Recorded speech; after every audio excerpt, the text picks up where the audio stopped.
Okay, we're recording. This is the Step into Vision Stories Workshop, episode one. And from that, I'll hand it over to Mel and mute myself. Cool, thanks, Joseph. All right, so what I wanted to do is basically create a kind of a two-part story workshop.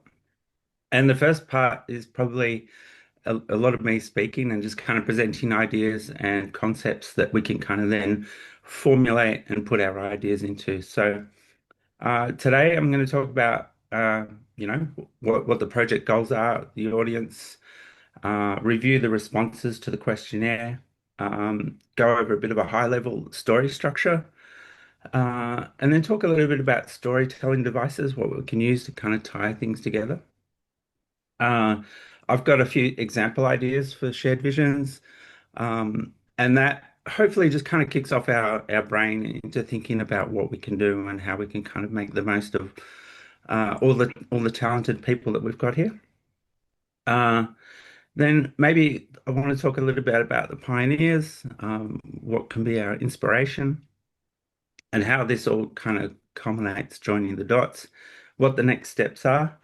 Um, but yeah, the goal of today is to spark our imaginations. And then over the next maybe week, when we do, or if we're doing the next one next week, it allows everyone for a little bit of thinking time just to kind of think about different ideas. I didn't want to just throw everyone in at the deep end today and just go, hey, give us your ideas. These things take a little bit of time. So in the second workshop, I wanted to make it a little bit more collaborative. So we can all join in onto FigJam, which is the Figma whiteboard app. And if anyone's not familiar with that, I can help with that and provide all the links. But it's basically a collaborative app where people can kind of just drop in their comments and drop in images and everything. What we can then do is discuss all the ideas as a group. We can kind of do a dot vote on, what we think is the best approach. It might not be, one idea that is the winner. There might be a couple of ideas that we can kind of combine. But yeah, I guess it's a fairly democratic kind of group consensus about the way to move forward. And then if we need to consider, any kind of proof of concepts that we need to sort of set up, any kind of screen test, that sort of thing, we can start work on those and then see, if those ideas can actually be realized. So, yeah. What I want to start off with, what are our goals for our project? And this is, feel free to jump in if anyone has any thoughts on this, but I wanted to sort of do this and then have this in the background just so that as we're going through the project, we can come back to this and make sure that we're meeting our goals. Yeah, so I would say that maybe sharing our work would be a goal. Capturing a moment in time, the initial stages of the community. Yeah, Yeah, that was definitely my main goal of like capturing the kind of the enthusiasm of the people who see the value of so, this now, um, as so opposed. like a time capsule of sorts. Mhm. Yeah. Yeah.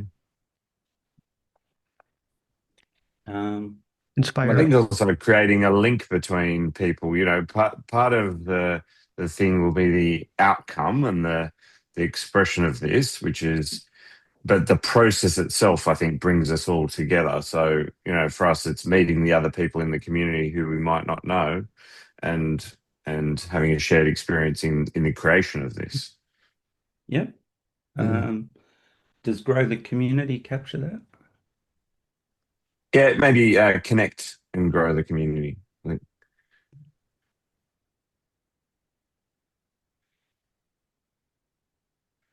Um, do we want this to be entertaining? Yes. Good. Yeah. Definitely entertaining. And I also think it's one of the kind of sub goals or technical goals of the project is to kind of explore a new way of storytelling by combining all these media formats together in a way that we haven't really seen. Um, do we want to inspire people? I would imagine so. Um, And I wonder if you want to try and capture something.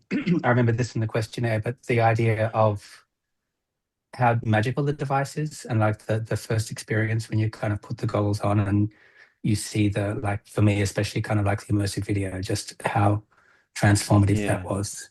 You know? Yeah. Yeah, And I think capture that ties into kind of the new ways of telling stories too, because I feel like the power of that is Mm. something that we're still kind of exploring the possibilities of how that could be used for, especially for narrative. yeah, Yeah. maybe particularly like when we drill into that, how does that we capture the magic it was for us, but what did that do in us that made us want to build for this platform or do something for this? Because we all had that moment of like, yeah, this is the real deal. Mm. Even those of us who've been in XR for a while, it's like this headset is in a different league and it makes me It's want in a to. different class. Yeah, for Mm. sure. Yeah, can we Okay. add educational as well, like so that people who don't really understand what we're doing, why we're doing it, maybe they'll become interested in doing it. Definitely. Yeah, and some of that's showing the difference between the different types of video, right? Whether that's Apple Immersive or spatial. Mm.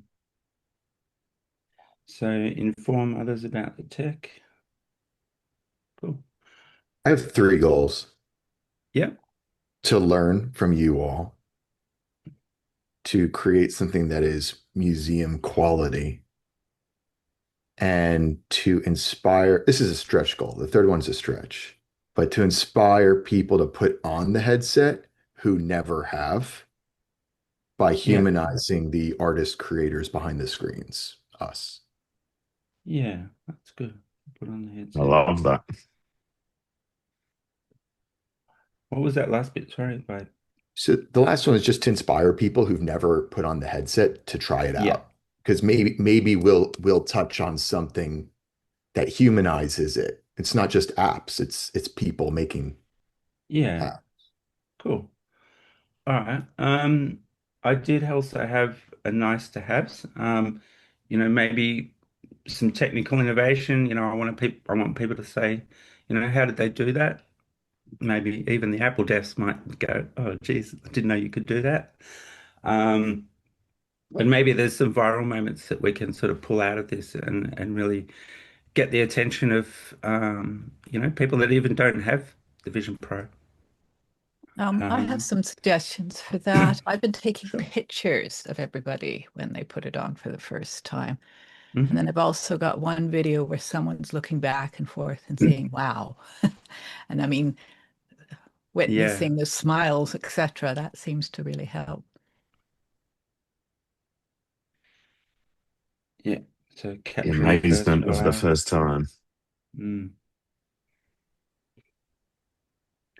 Cool. All right. Well, we can certainly add to that and come back to it. But yeah, I think that's kind of a good start. So, who do we think our audience is? I mean, I would say obviously it's Vision Pro users, but that's, could be general users or could be. I think it's us as the Vision OS design and development community. No, I would say it's people that need to buy one. People that are on the edge, people that need to become the audience or the developers. And that's just that little bit more of a push and a comprehension of what you're really buying, which is the first Mac of sorts. So there are kind of two audiences in a way of like people who have the headset that we're making the product for, but people who don't have the headset who we can show them a little bit of the experience through some of the social media and uh, teasers and trailers and stuff like that. Because the ultimate destination of this will be an app on Vision Pro, but we will want to have things in other formats that for people who don't have a Vision Pro that make them aware of the project and kind of show off how cool it is and the community. I think that's actually a really important distinction. We should almost have that as like two main kind of subgroups, as people who would look at this experience in the Vision Pro. And then if they're not looking at it in the Vision Pro, then what are they looking at it in or on, Because going back to that idea of obviously looking at an Apple immersive video in the Vision Pro is a different experience than looking at it on a large monitor. Yeah. Yeah. I think I one of would the also reasons. say there's people out there that have them that are not using them. that Yeah. don't know what they're comprehending. So Vision Pro general users and Vision Pro that aren't using it. Lapsed users. We want to inspire AVP owners to pick it up again, or AVP owners that haven't used it. So And in I would say the addition, last one would be Apple. Um, that yeah, was one of my big motivations for starting the project as a community project, is to Yeah. let Apple know how many of us there are that deeply care about this platform and are building companies and products for it. Yeah. Well, that I could be a think that, stretch goal is that Apple starts using, like, obviously not the whole piece, but maybe it becomes part of their in-store demo. Like, look, 5 minutes of this to see, Yeah. people who are using it and how Oh, inspired they are. They did mention when one of the PR guy I was talking to last year did mention we could potentially submit clips to the spatial gallery Right. contributed with Apple Vision Pro. So we could have a way to kind of promote the app in the spatial gallery and also just have short interviews and stuff there. So Yeah. I think the reason that I wanted to kind of highlight this was because when we do our videos and when we talk about things, we need to realize that not everyone is going to know what a Blackmagic camera is. Not everyone's going to know what Reality Kit is. So we need to, at some point, kind of explain those things or talk in a way that sort of, meets the needs of both technical and non-technical people. Yeah, to avoid the jargon, or at the very least explain the jargon if you are going to. Yeah. Cool. All right. Well, what I might do next is move to what came out of the questionnaire. And I'm not going to read all of this, but I did have kind of a few things that I sort of highlighted, and then obviously people can come back and read it in the file once we're finished. So, yeah, just to kind of summarize things, what I did was I got ChatGPT to help me out with a bit of a summary, pull out some of the themes, and then pull out some of the quotes. So yeah, a shared journey emerges, years of curiosity, experimentation, skill building converged when Apple revealed the Vision Pro. Many had deliberately prepared long before the device existed. Vision Pro feels like both combination and catalyst, aligning past skills and eliminating the creative path ahead. So the themes, we've got long-term anticipation, preparing for spatial computing before Vision Pro existed. Career inflection points, community building, and immersive video as a breakout category. I really like this quote or little story. A developer watched the Vision Pro announcement from a hospital room less than 24 hours after their child was born. And when the keynote reached one more thing, they paused to care for the baby, symbolically welcoming new life and the new future for their craft at the same time. So I thought that was really sort of interesting kind of little story that could have, legs in different ways. But So yeah, I thought that was cool. can I interject something about the anecdotes real quick? Yeah. I think it's on the third or fourth page. There was one of the anecdotes about office hours, and I just wanted to call it out because the stuff is kind of coming out of our descriptions through the AI. There was kind of an inaccuracy there. It made it seem like office hours was started as a result of a conversation at MIT Reality Hack, when we'd actually been Yeah. doing 5 or 6 meetings before that. Yeah, that's fine. ChatGPT is not perfect. And yeah. So as you're reading this, just kind of understand that it's a artificial intelligence Yeah, that's not so intelligent. So we don't necessarily want to tell these anecdotes. We want to get the people who belong to these anecdotes and have them tell their Yeah, story. we would circle back to the origins of that and then kind of see what we can create around that. Mhm. Yeah, so what kind of work or special interest led you to using the Vision Pro? Respondents believe it enables something fundamentally new, shared presence, interactive learning, and spatial storytelling. Ultimately, Vision Pro feels like a perfect intersection of their creative and technical skill sets, a new canvas for innovation. So those kind of little quotes can kind of spark different stories, I think. So, creative and technical fusion, spatial storytelling. Yeah, there's a little bit of repetition here, but it's kind of good to have a look at this. A creative director with backgrounds in cinematic VR, spatial audio, immersive design. Vision Pro as the exact fusion of their lifetime of work, a device finally capable of delivering both deep technical execution and emotional depth. Cool. So what outcomes, joys, or successes or failures have you experienced? Ultimately, Vision Pro feels both creatively empowering and emotionally meaningful. Failures that become education. Kind of like this one. This was interesting. A wrongly scaled animated butterfly 10 times too large flew into someone's face, instantly unlocking a new insect phobia, but also demonstrating how convincing spatial illusions can be. So there's some interesting little tales coming out of this. What kind of challenges keep you up at night? Hundreds of ideas, one pair of hands. A lot of So people confessed. Yeah. that is so relatable. Yeah, people confessing to having more ideas than time, lying awake trying to decide which one deserves focus. Um, Frustration and optimism coexist in the same breath. Yeah, kind of like that little. Mhm. Yeah, I can definitely see that, particularly on the technical artist side. They've had the biggest challenge Mm. making content for this because they've got the least documentation to go on. Yeah, obviously market uncertainty, platform immaturity, those sorts of things. Some of the different challenges that we have.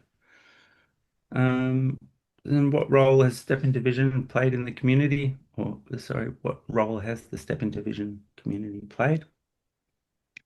A source of creative energy, humility, encouragement, and professional inspiration. Step Into Vision makes the work feel richer, more hopeful, and fundamentally human. Hmm. A cultural home for spatial computing. Yeah, and I think this is the quote that was probably not quite so accurate. Um, yeah, and we're all probably familiar with, this a Blender Division Pro streaming tool emerged directly from the community discussions about common workflows, frustrations, and then was later open sourced and improved by others. So that's really sort of a collaborative effort, I think. I know you highlighted it, but I just wanted to call out that a lifeline after almost quitting, I think is an interesting one too. Like, I Mm, think for me, and I think maybe for a lot of people, it initially was kind of like this amazing device, but that was very isolating. And so finally finding other like-minded people has been transformational. Mhm. yeah. Yeah, I probably would have. I don't know if I would have kept going with my goals this year if I hadn't found a community around this. Because for a couple months, just putting stuff out by myself every day, it was kind of demotivating. Yeah. Cool. What are your personal goals, aspirations for Vision Pro? Vision Pro sits at the start of a transformative era that will reshape how people work, create, communicate, and remember. Um, and this was probably my favorite quote of the whole thing. I want grandma to get one and like it. Um, a simple but powerful measure of success the moment Vision Pro is intuitive, comfortable, and valuable enough for everyday family members. Um, yeah, that one really sort of connected with me. What has been your most memorable moment? Um, okay, so these stories highlight that Vision Pro impact goes beyond technology. It's about presence, memory, wonder, and shared discovery. And for many builders, those reactions reaffirm why they create. So things like human connection, emotion, um, emotional presence, and that first time wow, as you mentioned, Ross. instant reactions of amazement, disbelief, tears, or stunned silence.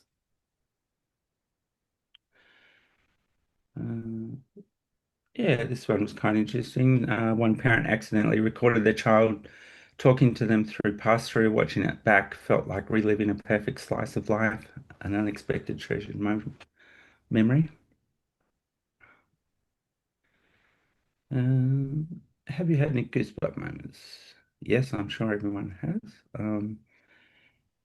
These stories reveal Vision Pro at its most human, evoking wonder, memory, and emotional presence, and showing spatial computing its ability to move us in ways traditional media never has.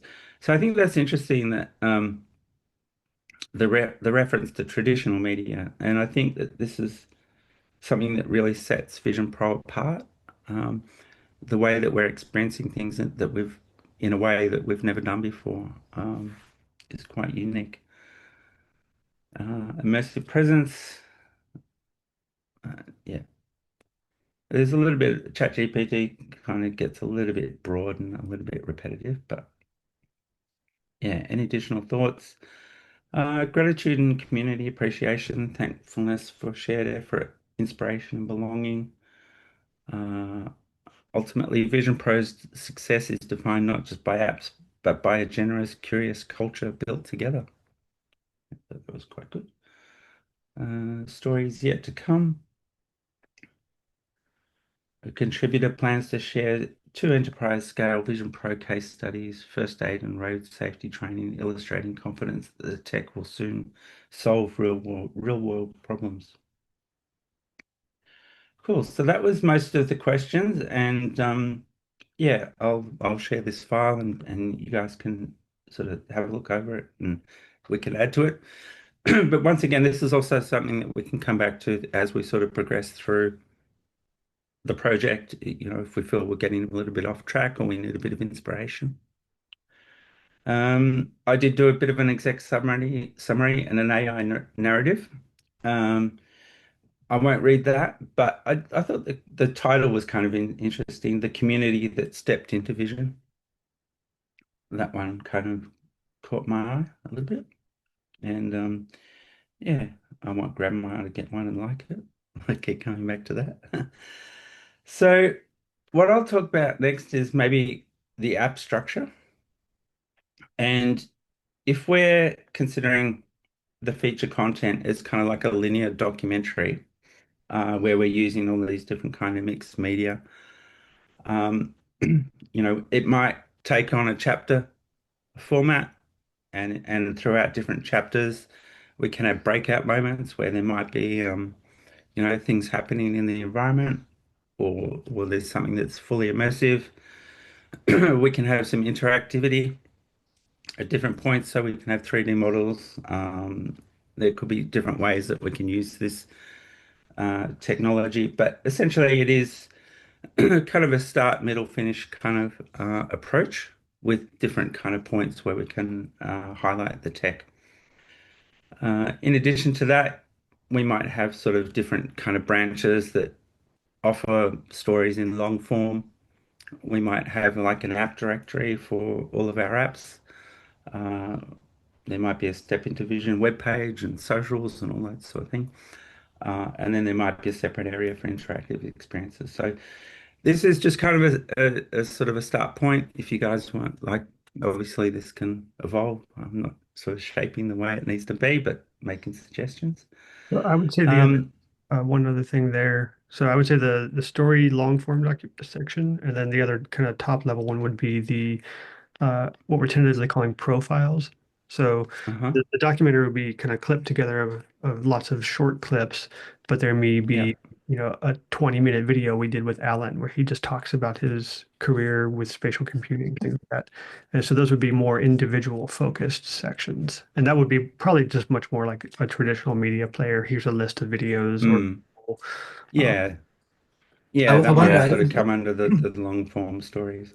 My first reaction to, I'm just wondering if we want to say linear in a form, you know, like with the Vision Pro, obviously there's so many ways to be non-linear, you know, or to kind of have different paths, you know, like I think that, you know, maybe there could be like different journeys you could take, or some things are more artistic, some things are more documentary, some things are more factual, or maybe there's like the collection of the wow moment, but you know what I mean? There could be like themes to kind of dive into and kind of go down cul-de-sacs and come back, rather than just a straight through line.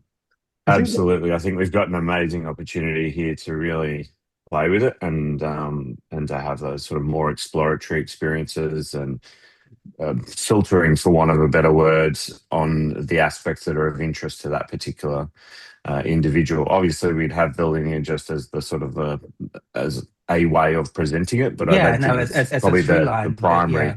Yeah, yeah. I don't think it's the primary way that we want people to navigate. Yeah, I think similar to like the D-Day story, where you had kind of you take through someone through a journey, and they're discovering different things. They go into a location, and then at different points you can interact with certain aspects that are in that world. But yeah, I think, yeah, if there is kind of like an introduction to the story, um, and yeah, so I'll get to that in a sec. But essentially, we're talking about the context, the conflict, the resolution. Who are the people? What are they trying to achieve? What are the challenges they face? Tales of triumph in the face of adversity. Might be a little bit dramatic, but if we think about that in the story structure, we might offer a prelude, just provide a bit of a dramatic intro that captures the essence of the tale, entices users to keep watching. And there could be that moment of anticipation, like hovering over a publish to the App Store button, that pushes the app live to the App Store. Maybe that's the intro, and then it takes you back to the beginning, introduces the people, the community, diverse skill sets scattered across the globe, coming together over a shared passion. Introduce the mission, what are the tools we use, that sort of thing.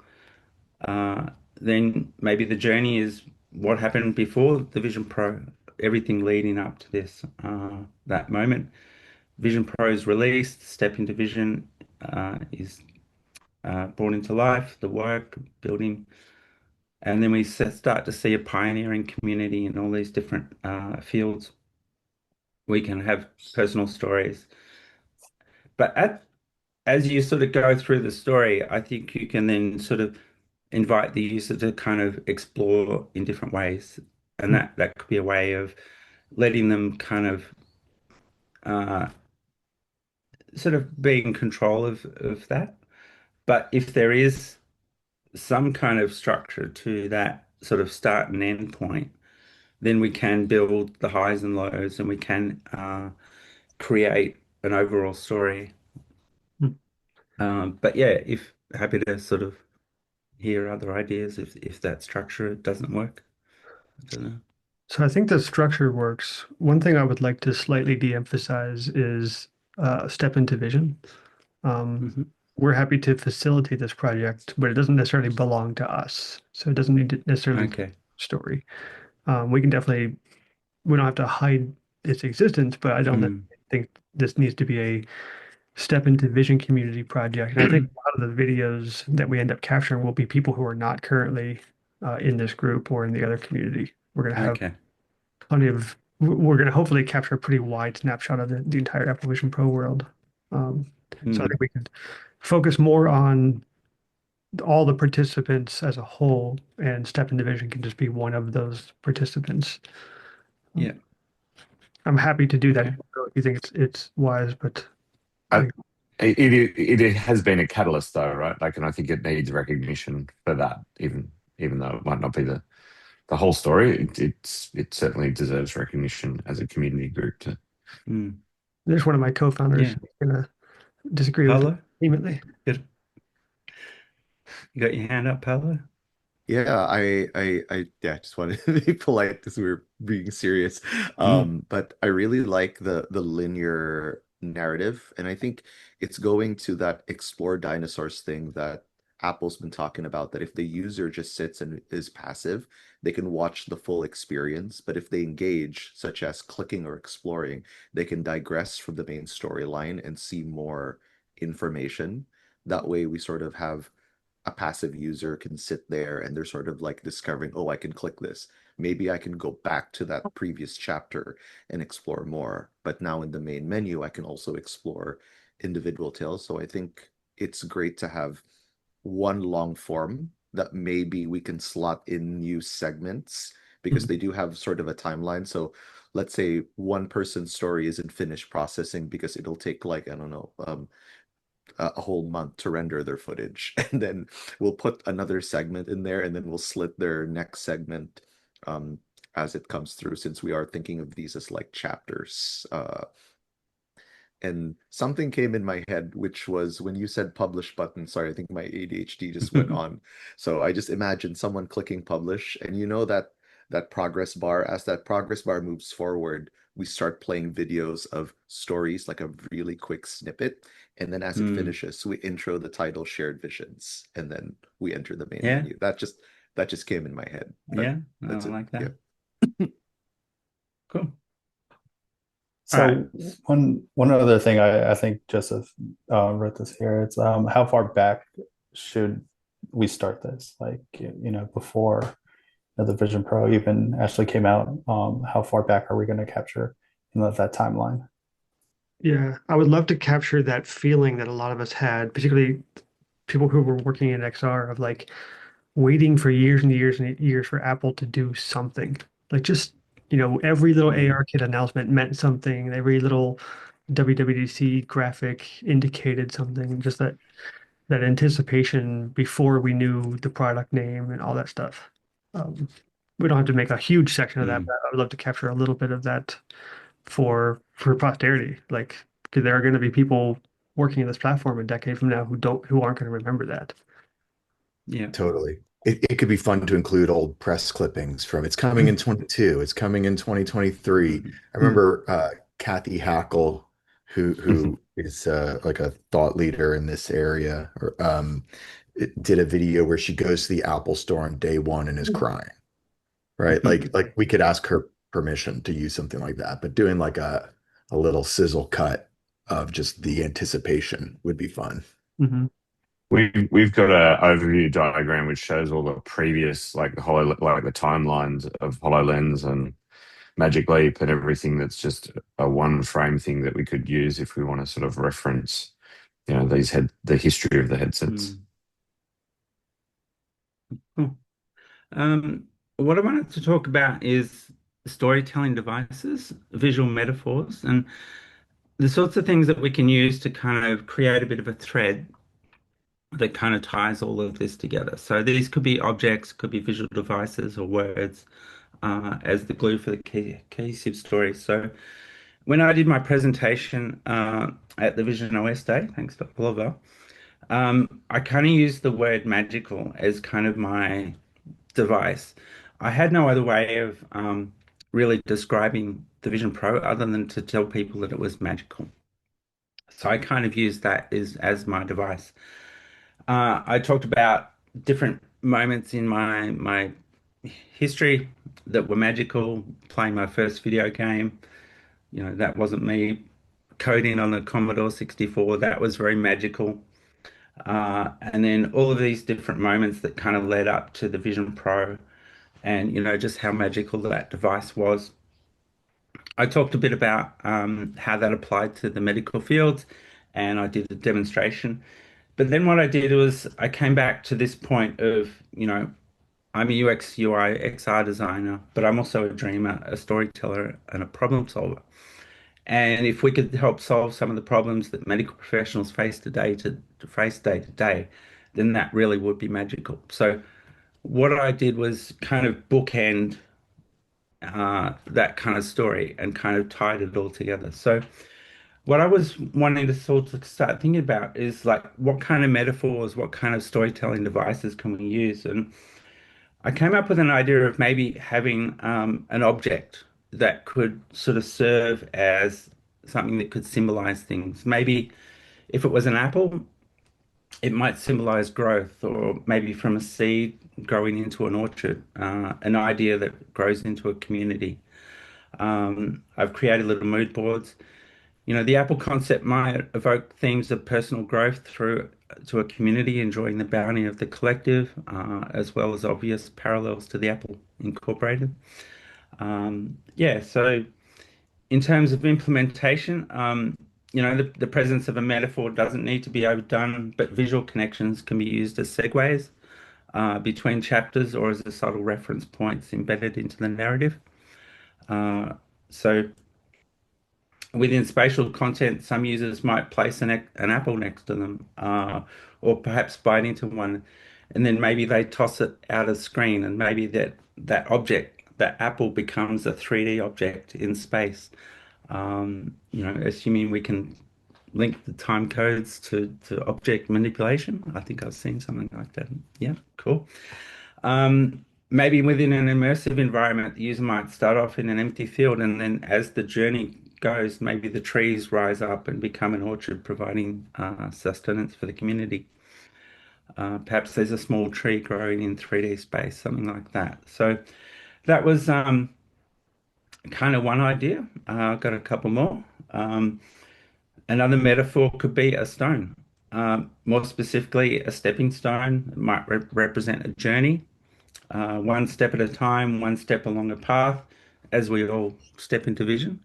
But if the emphasis is not so much step into vision, we can sort of pull back on that. But in terms of like the mood board, the stones might form a path leading to something, establishing a journey. Maybe it's a spiritual journey, giving us the power to levitate rocks like a Jedi. So we can use these kind of visual metaphors, but we can start to play with them, we can interact with them, and we can bring them into kind of some of the videos and that sort of thing. So I think that could work potentially. With the stone, Uh, just jumping in here, but like the other thing that occurred to me, I love this one, but like a stone dropped into a pond, right, and then the ripples that like what kind of comes out from that, so there is this kind of like initial kind of foundational moment that then kind of spreads. Yeah, absolutely. And And I think both the tree, the apple tree, and the stones and the pathways allow us to go through this multi-path experience, right? There could be stone pathways leading in multiple directions. The branches yeah, of trees lead to multiple stories. So, like, there's Yeah, an opportunity there that you can choose your own path or choose your own branch of the yeah. story. Yeah, so the rocks might exist in 3D space, and as we progress, maybe they stack up, and then at the end, you have the power through a customized gesture to kind of control them and make them move around your space. Perhaps the pathways of a Zen garden could be the foundation of an immersive environment, leading to that destination. just a Yeah, I shout kind of out like. here for Yeah. I'm just thinking again because I was Mm, recently I went to Kyoto and went to some amazing gardens there, but obviously the audio here mm, would be incredibly powerful, right? The spatial audio of like I'm just thinking of like the yeah. gentle, running water and like the sense of space that you would get from something like that. Be very Y- powerful. Yeah, it can be incredibly immersive. I kind of like this cartoon because it made me think that, it's kind of a playful thing to just run across rocks, but it's also can be a little bit precarious, you could stumble, but I think with the help of a community we can make it to the other end. So those kind of simple little objects that we can create 3D things from could work. Another idea I had was maybe it's a paper plane. The paper plane might represent an idea taking flight, maybe with an unknown path, but a journey of intrigue and calm. Might also represent the test flight. Um, the idea of a child shaping a simple piece of paper into an aerodynamic thing of beauty in a playful way could be juxtaposed with a dev trying to try out some new code and seeing if it flies. Um, It's a playful endeavor, but highly relatable. On the flip side, it comes with failures. So if it's just a piece of paper, that piece of paper could become an airplane or it could become a scrunched up thing that just gets tossed in the bin. And maybe that's a link to the project Graveyard. So yeah, there's lots of different ways you can create uh, connections to a story using a visual metaphor. Um, Maybe we can do something really interesting where, in the video, someone's got a paper plane and they toss it outside of the frame, but then it comes into the space and then flies around in front of them. And then that might create a segue to the next story. Yeah, so maybe some of those things might need a proof of concept just to kind of see if it works. But I think we should try and think about doing something like that. Um, yeah, how can we create a cohesive frame around the stories? I was thinking about, maybe there's an homage to film or sci-fi, going back to the early days of George Méliès, the Lumiere brothers, all of these kind of things that we see in sci-fi. It feels like, these things are now reality in a sense that we can kind of recreate some of these things. Um, Moments in the time machine where uh, the project that Christian and Roxana were doing kind of reminded me of that, where the spinning ring then sort of animated a visual as part of that. Um, yeah, all of those sorts of things can be inspirations. Um, Inspirational pioneers, Pixar, ILM, Weta. We have the opportunity to innovate and inspire to create something that's never been done before. We are the crazy ones. So think different, think big, and yeah, if we can tie all of this together, have some of like kind of a loose framework for what we're building, and then as the stories come in, I think the stories will start to emerge. But I think having a loose structure will give us a bit of guidance and give us a bit of a direction to create something that's cohesive. And yeah, that's workshop one. What I'd like to do is give you guys, a week or so to think about visual metaphors, think about how we can kind of tie all of this together and create interactive and create some of those goosebump moments that we experienced, the wow factor. Yeah, so what I'll do for workshop two, we'll do this in FigJam, and I'll send out links once that's set up. But essentially, you just need to get a Figma account, and then you'll be able to sort of, if you can share your email with us, and then we can invite you to a collaborative session. If you have an idea for a storytelling device, summarize it. Just put some images aside so that you can create a little bit of a mood board, and then we can go through all of those different ideas and then explore them as a group and really flesh it out a little bit more. We can do a bit of a dot vote process on these ideas. And if you're not familiar with that process, essentially each person gets 3 dots, I think. And then if we have an idea, you might put 1 dot on one idea, you might put another dot on another idea, or you might put all your dots on one idea. And essentially that's a good way to kind of gauge what are the most popular ideas. And, having sort of presented these kind of 3 initial concepts, it might not just be one. It might be, oh, maybe that's the main one, and then maybe we do something with this. So, um, it doesn't have to be all or nothing. Yeah, but feel free to make any suggestions or let me know what you think. Thanks, Mel. That's awesome. Fantastic work. A lot of thought and work went into that. Really, really appreciate it. Cool.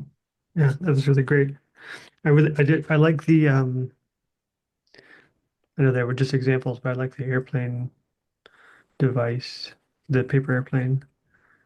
That could be kind of interesting because it's the kind of thing that could work really well in an immersive environment with a nice skybox, but also just in mixed reality where you just have kind of like in Soothing Voids, We just had some of the Mm.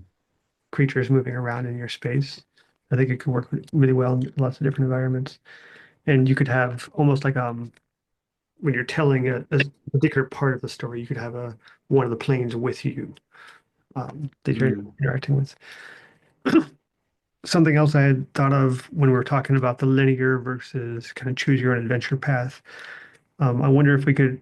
I think we're probably going to have to make some tough decisions early on to like get something out the door. But I think when we have time to make everything we want to make, one idea might be we're in a given chapter of this thing, and rather than pick anything from the rest of the thing, maybe we're in the introduction section and the experience is playing 20 or so little clips, but we can see little orbs or uh, avatars or something like that for other people. We can just kind of pick them in the order that we want. If we stop picking them, it just goes back into picking them for us. So almost like those rings there, like we're going to listen to all of them, but maybe I want to just pick them in my own order, Mm. something like that. Yeah, I think we need to consider what the experience is for that passive user that just wants to sit back and enjoy the show. Mhm. And then you've got the user that wants to sort of play and choose their own story. Mhm. And I think it can have both. Yeah. Yeah, I think if we nail down the passive experience as Mm. kind of the primary use case, Yeah. then the other stuff becomes a playful addition, kind of like moments of delight. Mm. Very cool. What other thoughts? Cool. So how many people have Figma? Have used Figma or yeah, okay. So a few. Cool. Yeah, I love FigJam. It's pretty intuitive, so it'd be Yeah. a good thing to Yeah, do. you can just drag and drop your images. You can chuck on your sticky notes, and Mm. yeah, we can see everyone moving around. Is there a version of the one that you shared today that we can look at? I'm going to drop that into so that all the everything that was presented today was in a Figma design file, but Okay. I'll drop that into a FigJam file, Okay. and yeah, I'll share the link. I'll go over that and try to compile some notes for those who don't have Yeah. time to watch the video. But Yeah, so did we want to sort of have the next workshop in a week's time, or is that a little bit too close to Christmas? Do we want to set that now, Joseph, or did you want to have a think about it? we had tentatively scheduled it for the next week at the same time. Yeah. If that works for people, so it'll be the Thursday, the 18th, same time next week. It's really up to Mel. Um, Yeah, I mean, that works for me. I think if we can kind of make some decisions next week about some of the different directions, it doesn't have to be set in stone, but Mhm. yeah, I think we need some kind of solid foundation to sort of start creating any kind of proof of concepts, do any kind of screen tests, so that maybe by January, you know, people can start filming, get an idea of what needs to be done So we have a and couple of our creating. here. Like Oliver, what would you need out of this next session as kind of like we're going to be handing off, we're not ending the story, but we're going to be handing off to the UX Yeah. dev team. Yeah, I think it would be great to have that metaphor and also the linear path. I think is the simplest. I think the trickiest is the how do we do the adaptive one, and what are the elements of the story that we want to focus in on, that we want to filter or navigate through. Essentially, I think will be Okay. the crux of it. Okay. Paolo, since you're leading the video team, what kind of tangible outcomes do you need from the next workshop? The list of people and what are the guiding questions that will lead us into that thread. So when we send that out to people, like we'll probably send an email to those who have stories, and then we tell them to film, but we also need to ask people who are willing to share their cameras so people can schedule to meet, but to have them start thinking about what content will I submit? Will I submit some 3D recordings? Do I submit some USDZs? Do I submit videos? But the questions that'll come off that'll fall into the thread is what I need for that. So Jimmy and I can handle some of that. It'll be a lot of work coordinating this stuff. So if anybody else wants to volunteer to kind of help coordinate those meetups, and also one of the ideas that I think Sam had brought up at the last community event was the idea of making sure that no one records alone. You know, if they are capturing themselves on an iPhone, maybe get in their ear and kind of direct them or encourage them through, because it's a lot easier to talk to another person than it is to talk to a camera in an abstract. So. Yes, yes, I'd be happy to facilitate conversations, conducting interviews. Yeah, I think if it's a conversational tone, then I think that'll be really a strong approach. And Matthew's going to the workshop that I went to. Have fun. It was I got a ton out of it. Yeah, very good stuff. I don't know. They won't let you film anything there. At least they didn't in mine. But Did they let you take pictures? I think they let me take pictures last time. no pictures. Oh, In fact, interesting. they had a very short, like 10-minute presentation, and the first slide was like, "Here's the Wi-Fi," and then I took a picture of it, and the next slide was, "Don't take any photos." I'm like, just like slinking away. I think it'd be good to if we're talking about things like the Blackmagic camera, it'd be good to have like a 3D model of what the camera is just right in front of you, and you can kind of turn it around. And I don't know if maybe there is a 3D model that they can supply us with, maybe. Yeah, does Blackmagic have something like that, like a USD? That would be awesome. We can just That- ask someone to capture one. Yeah. Sorry. Yeah, Yeah, No, there's a podcast I listen to where one of the participants does a lot of work with the Ursa camera, and maybe we can get them roped in hmm to help out somehow. Yeah, I have the Ursa if that's helpful at any point. You could do photogrammetry, but whether that's enough detail. I'll do my best with Polycam and send it your way. Cool.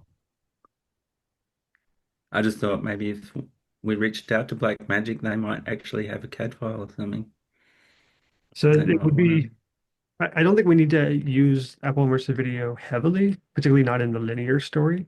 But I think there may be a couple moments of like culmination or magic where if we can get 10 or 20 people together in one place and do a couple seconds or a couple minutes of footage. So opportunities like Let's Vision or WWDC, where there might be a lot of people in one space. The Let's Vision folks are interested in collaborating with us. They would love to actually debut the documentary there. I've been trying to moderate their expectations. I'm not sure we're going to be ready for a debut, but maybe we debut our trailer or a teaser or something like that.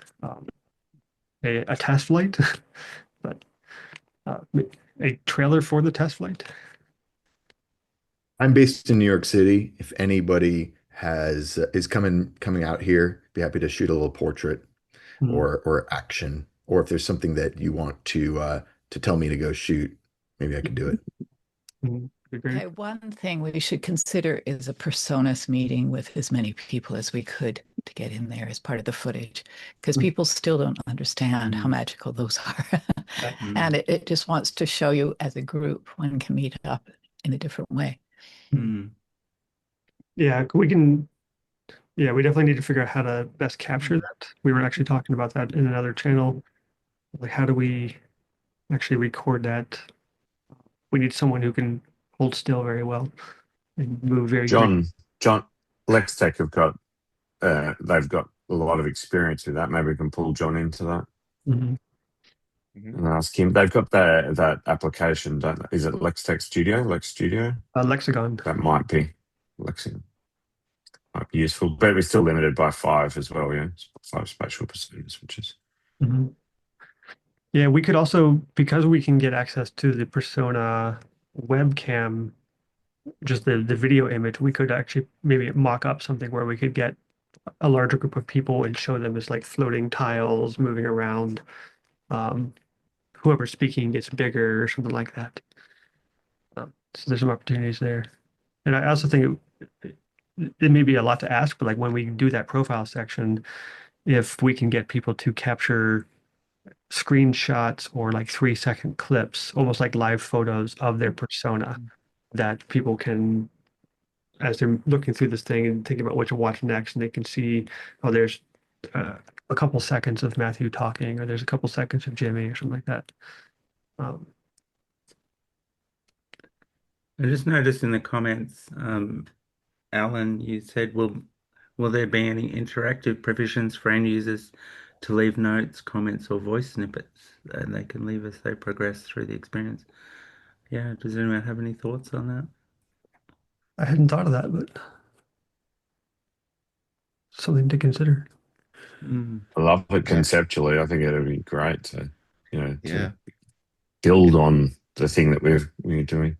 It does pull into the, are we going to moderate stuff? Is it going to feed back in to go back out? Or is it just that person's expression that they can feel like they're inputting? So that's probably Maybe a way to, like in some of the social media stuff, you get a kind of short number of reactions or emojis.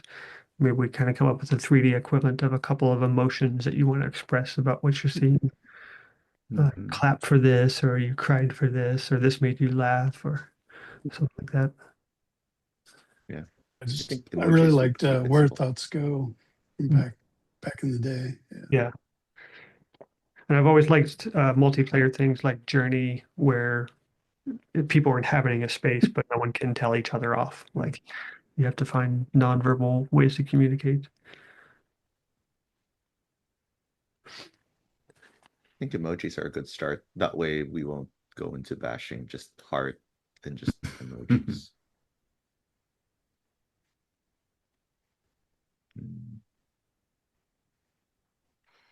I was also thinking of it as a way of people giving feedback to the community, like things we haven't thought of, or new collaborations if people are interested, that kind of thing.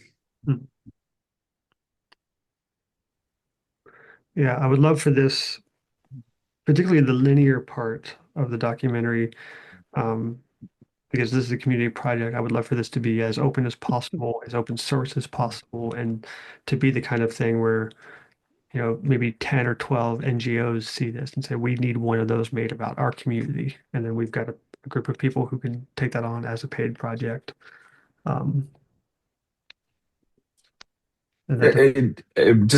Sorry, Josh. Go ahead.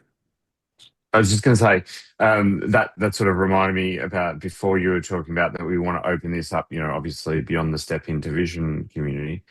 How do we, I hate to use the word criteria, but how do we decide who's in and who's out, who gets a video, who gets a long form video, an interview, who doesn't? If it is sorry, go. I think for obvious reasons, we can heavily bias it towards those of us who are building the thing, because we showed up to do this. But there may be other people we want to invite in. So like the I forget the gentleman's name, but the guy who made the Targo experience, he's done a couple talks. Apple offered to make an introduction to him. Folks like that, where maybe they're not working with us on this, or maybe they're willing to, they just haven't heard about us yet. Is also possible. Victor. And the people that I'm particularly interested in, in the APAC is people like Sichi, right? And Frank at Let's Vision, who created the world's first conference for Vision OS. So we want to make sure that we're reaching out, I suppose, to them to go, hey, can we get you on camera? Obviously, Yuki and Satoshi just ran the event in Tokyo. I think there's an opportunity to certainly reach out to a couple of individuals who might not be directly involved to go, you guys played key roles in this, or are playing key roles in this. Oh, yeah, absolutely. Like I definitely want to The get folks like them, but also like Justin Ryan and Phil. Actually, Phil, I think Phil's in the project. He's just been busy, but yeah, getting some of the non-technical people who have been inspiring so many people about Vision Pro, capturing them as well. yeah, And I would there's say been a probably our couple. biggest uncaptured audience so far is the all the people making the immersive media stuff. I think they're all just busy waiting on their machines for the next render, so they don't, you know, they can't load LinkedIn or Discord at the same time. So I want to talk to those folks.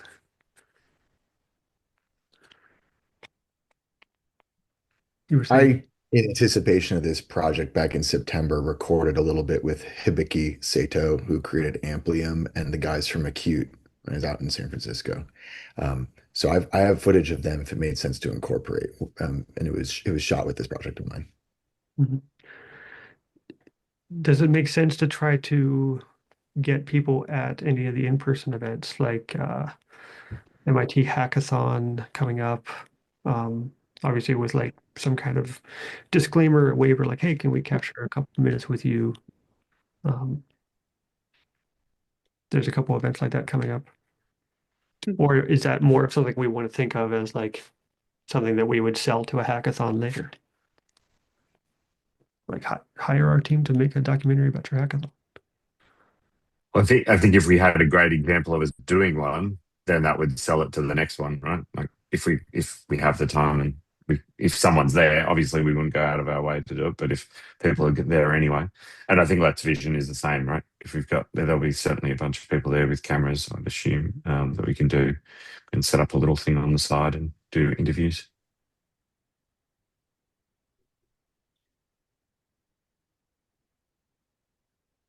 Paolo's sharing it. He's waiting on a render right now. And since yesterday, I hate how long these things take. Apple Even needs like to voice correct. release the M5 Ultra right now, and then we all need to like pass the hat around. And What machine are you using, Paula? M1 Max 64 gigs of Okay. RAM and 8 terabytes. Mm. I don't want to buy anything right now because we're at that weird part of the year now. Mm. So Mhm. That's the Mac Studio, right? yeah, wait, was that the Or Mac Studio? laptop? It's a laptop. Oh, okay. Gosh, is the fan going crazy? Yeah, but it's not as loud as 2019 MacBook Pro 16-inch. Okay. Back in 1990, I rendered a Starship Enterprise, and it took 3 days. Mm. Wow. Was this the one from, I remember in Star Trek they took like what was that? A day to render a frame for the Star Trek with them.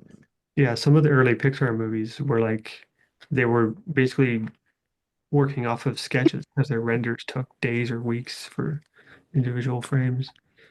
They didn't know. My This image took 24 hours in 1990. Wow. whoa. So we've come a long way. That's Stratavision. AutoCAD. Oh, Okay, slightly off topic, and mainly because I haven't joined the group before. We actually managed to film with the Black Magic Ursa, a professional international ballet group for dancers, with an individual piece by the artistic director. Ballet BC, we had the Black Magic Ursa crew of 4, and it's a full 180 front row. There's some challenges, mainly because it's a professional dance company. The dancers have final okay on their photos. And of course, we only did it last month, so we're still in the stages of figuring out what we'll do next. It was just a test, unpaid test. But at the same time, it is amazing. Absolute wow. Alex Lindsay was talking about how amazing it was because he's seen it. I don't know if I need to do an NDA, but if anybody wants to see it, reach out to me directly. I'll put my email in the chat. But again, absolute wow. And I'm presuming the first, and there's a threat that Apple might be interested.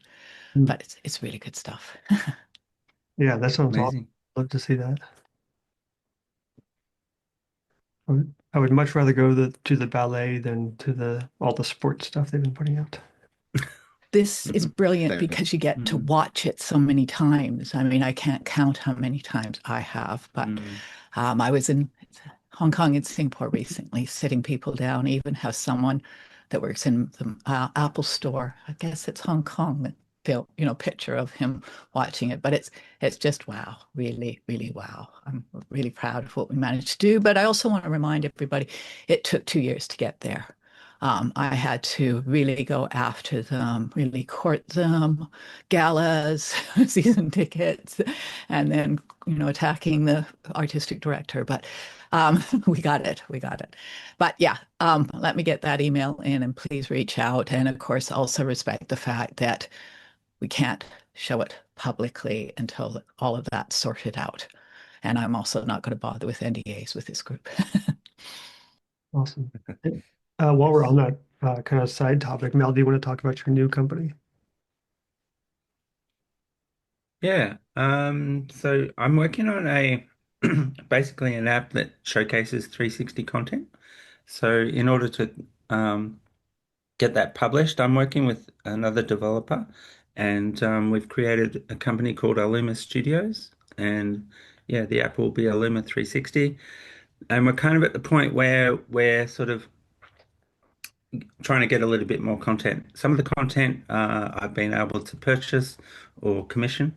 But yeah, if anyone's creating 360 content and or knows anyone that's creating 360 content, I'd love to be in touch and provide a bit more information. The opportunity is to monetize some of this content, so it'll be structured into projects where there'll be in-app purchases and yeah, there'll be a bit of free content, but yeah, obviously the premium content is it's an opportunity for content creators to showcase their work and then partner with us. Yeah, so if anyone has any connections there, I've been chatting with Andrew as well about this, but yeah, excited Yeah. to sort of see what we can do. Hoping to launch by late February, maybe get a test flight by late January. But yeah, we've made quite a bit of progress. It's something that I've sort of been building for the last 8 months, I think. You're specifically referring to 360 video? So it can include 360 photography, 360 renders. We've got some architectural renders that are 360 and also monoscopic and stereoscopic. So we can handle both 360 imagery, mono, stereo, 360 video, mono and stereo. And we're also creating like a combination of video, which we're calling the environments. So we can blend, we've basically been able to blend 3D renders and, put video into that to sort of bring it to life. I'm also creating sound design so that when you're browsing some of the 360 photography, there's a bit of atmospheric sound to kind of lift that immersion as well. We can also incorporate image galleries and 2D video content as well. So it's a very sort of in-depth experience. If there's a location where we've got a number of images, we can kind of tell a story about that location. And yeah, we have one partner at the moment, a very well-known videographer that's traveling the world. He's currently in the Caribbean, I think, and he's going to be in Alaska early January, and he's hoping to get the new Insta anti-gravity drone to fly through some of the ice caves. So if we can get some 360 video going through ice caves, that'll be pretty incredible. I think he's planning a trip to North Pole, and he's kind of setting himself up with the Canon R5C rig. So even though that's not 360, we're going to do something with some of that content. So yeah, really excited. Thanks, Joseph. That's awesome. Can't wait to see this. Have you given any thought to, or is there any place in your pipeline for things like Gaussian splats, like folks capturing points in time that way? Yeah, not at the moment. It's not so much 3D, like 3D worlds where you can kind of move through the space. It's more kind of a static point and click kind of experience, but it could extend to that. Yeah, but we'll see how we go with this. Yeah. Awesome. Are Yeah. you looking at stuff like World Labs as well, or just real life footage and images, Mel? World Labs, what do you mean? S- Check it out. You can basically prompt to make 360 images. Oh, okay, yes. Um, we could have a category for that.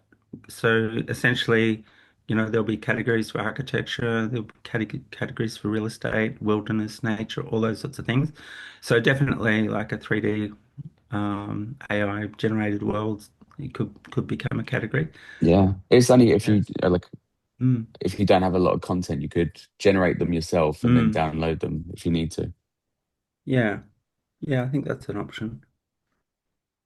I have tons. I hate to think of how many years. I think probably at least 10 of 360 videos, but I don't think I'm quite ready to share those. But I mean, again, I think that's such an important thing Mm, that we can see that. And I love the idea of being able to layer it with some of the stills of the same thing. yeah. Again, all that stuff eventually has to come out of the files. Mm. So we're hoping to over my Christmas break from my day job, I'll build a website, get all the socials happening, and I guess make a sort of more formal announcement so you'll get a bit of an idea of what's involved. But one of the key aspects is that with one of the challenges with 360 photography is that you have to be kind of standing up or in a swivel chair to appreciate everything that's around you. But the UI interface that I've built allows you to kind of rotate the world around you or just look behind you without having to turn your neck or your body or anything. So I think it's quite a versatile way of viewing 360 content. But yeah, Roz, if you have anything you want to share, just reach out. Okay, I'll see what I can find. Okay, the other thing I want to share is, as I say, I've got a test flight up. I come from the apparel industry, and I say apparel versus fashion design. And I've been, of course, pushing to always do and use projects that way and lots in the Quest. But at the same time, the app that we conceived over a year and a bit ago was to do an avatar where you can actually change the style lines, because that really is a point where a lot of decisions are made, a lot of money is spent, is of what the sleeve length's going to be. So we have such a basic one that I'm having trouble promoting it, mainly because for me it really needs to go further. But anyways, if anybody wants to take a look at the test flight for that one, it is part of the industry that will be, especially when we know that immersive sales are supposed to go up to 40% of the sales or something like that. There's some really amazing stats for what's going to happen with retail in the Vision Pro.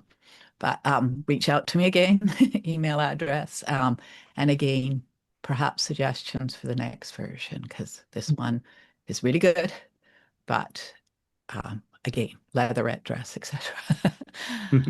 I don't know if you're in our other Discord, Roz, but I dropped the link in the chat. We have another server Thank you. called the Step Into Vision server, and there's a ton of developers and UX folks and 3D artists and stuff like that. We have a whole section for test flights, so you can have kind of a miniature forum post, get some people looking at the test flights. So that would be a good place to share there. And that's also where we organize our weekly office hours meetings. We do meetings kind of like this, only way fewer topics. Every Friday afternoon in the U.S. and Wednesday, our European counterparts host a meeting. It's pretty early in the U.S., but so we have those 2 weekly meetings. Great. I truthfully have just got back from my trip, so this is the first time I'm really stepping into the group. Thank you. In fact, I think I've seen everyone here at office hours. Yes, you have. Cool. Well, I think that's a good place to call it today. Thank you all for being involved in this project, and especially thank you, Mel, for your incredible work on the story process and for kind of picking that up and pushing us all forward. Really looking forward to the next You're workshop. welcome. Awesome. Thanks, everyone. Let's all do some brainstorming. Thanks, everyone. See ya. Bye.